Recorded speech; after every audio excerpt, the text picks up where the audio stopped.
Cientos han sido los que han ido en su búsqueda. Acompáñame en esta aventura donde podrás ver el último secreto del Grial. Muchos son los objetos que se disputan serlo.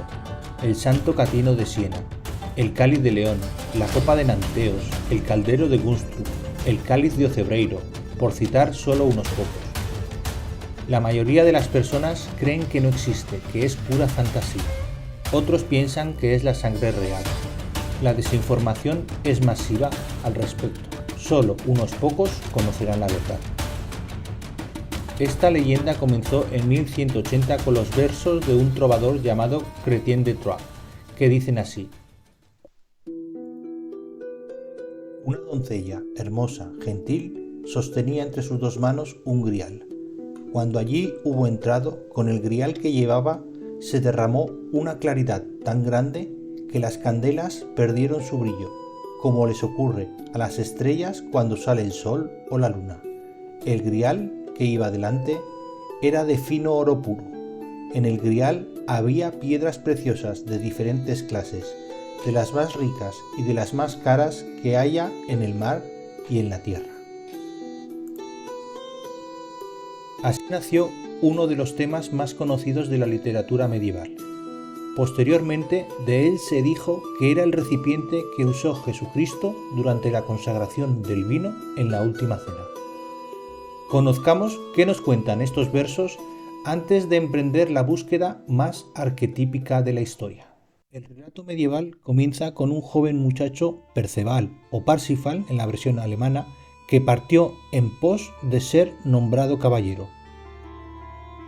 En sus andanzas se encuentra con un pescador que le indica dónde puede encontrar el lugar donde el rey está nombrando caballeros.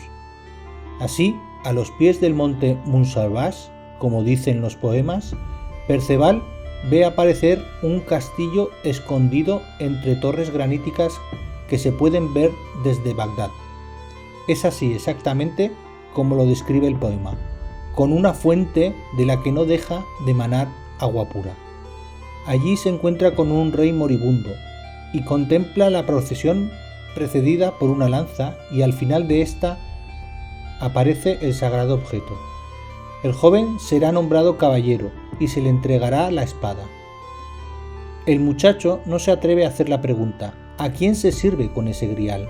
Así cae en la desgracia y la corte a la mañana siguiente desaparece y el joven héroe se queda solo. A los pies del castillo del Grial, Perceval se encuentra con una dama viuda. Ella le informa que es su tía y que el rey enfermo es hermano de ella, así que es su tío. También le dice que el pescador es hijo del rey y por lo tanto su primo. Tras este pasaje, Perceval se cruza en el camino con un monje que también le dice que es su tío y hermano del rey pescador. La historia fue continuada tras la muerte de Chrétien de Troyes por el alemán Wolfram von Eschenbach. En el Parsifal nos dice que el grial es una piedra, a la que llaman lapis exilis.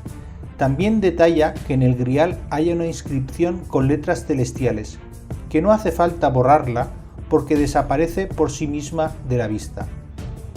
En el texto nos relata cómo el protagonista se encuentra con el rey Arturo. Finalmente se le ofrece a Parsifal ser el heredero del reino del Grial. El joven caballero lo rechaza y finalmente el reino será gobernado por el rey Castis. A la hora de encontrar el ansiado objeto que dio origen a este símbolo universal, uno de los métodos más lógicos sería encontrar Montsalvage, la montaña a cuyos pies se encuentra el castillo del Grial. Algunos dijeron que era Montsegur, la fortaleza donde se defendieron del exterminio los últimos cátaros.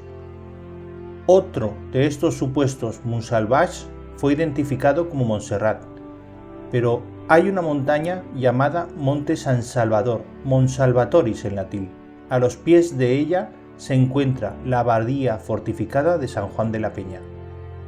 Escondida entre torres graníticas y con una fuente de agua pura en su interior, allí se custodió la pieza que hoy conocemos como el Santo Cáliz de Valencia.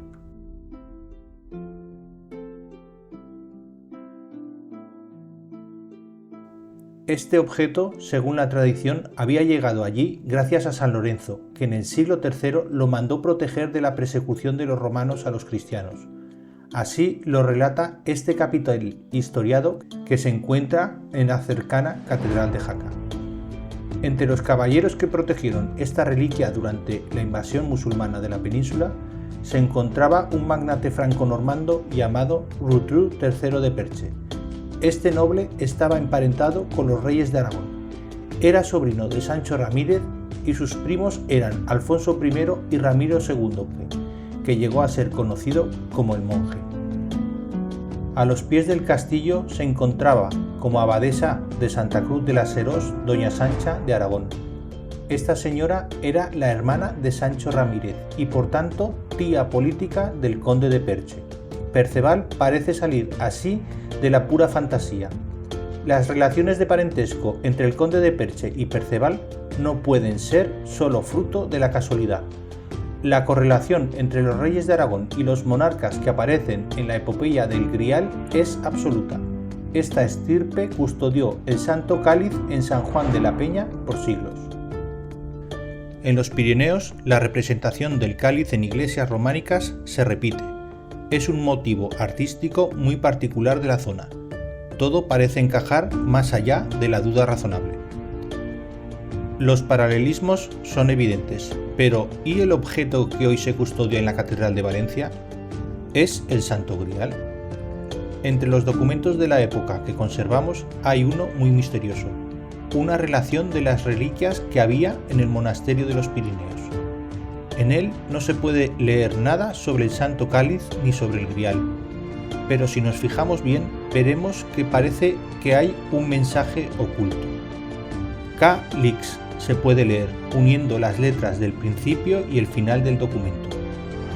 Siguiendo un sistema de encriptación, podemos unir el resto de palabras que forman la expresión Calix Lapis Exilis, la misma que dijo Eschenbach en sus versos.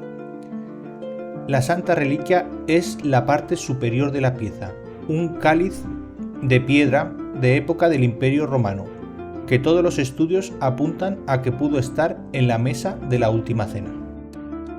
En la base de la copa hay una pieza de piedra translúcida, rodeada de perlas y rubíes.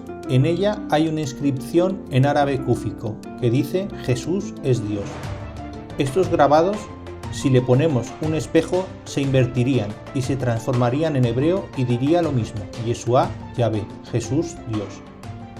La inscripción del Santo Grial que nos mencionan los poemas la tenemos también ahí. Pero existe un problema. La pieza superior no es un grial tal y como aparece en las primeras definiciones de la palabra. Hay otro problema. Aquella piedra preciosa, ese lapis exilis, ¿dónde está? Existe una posibilidad. En el siglo XII, tal vez la pieza no tenía el aspecto que hoy podemos ver. La parte que sí se ajusta a la descripción, un pequeño plato rodeado de piedras preciosas, sería la pieza inferior, el grial que lleva una inscripción. El conjunto se vería tal y como eran los cálices de bendición del siglo XII, con esta forma de esfera formada por dos partes. Este pudo ser el aspecto que tenía en San Juan de la Peña. Así lo dejaron plasmado los canteros en la representación del capitel de la Última Cena que se conserva en el claustro de aquella abadía fortificada. Pero fijaos, ¿qué ocurre con la inscripción? Esta pasaría a estar en la parte de abajo y casi no se podría ver. Cuando se ilumine el grial, el mensaje se hará más grande y visible en la sombra, apareciendo la versión hebrea del mensaje. El poder del grial se hace patente. Una inscripción con letras celestiales que aparece y desaparece ante la vista de los caballeros.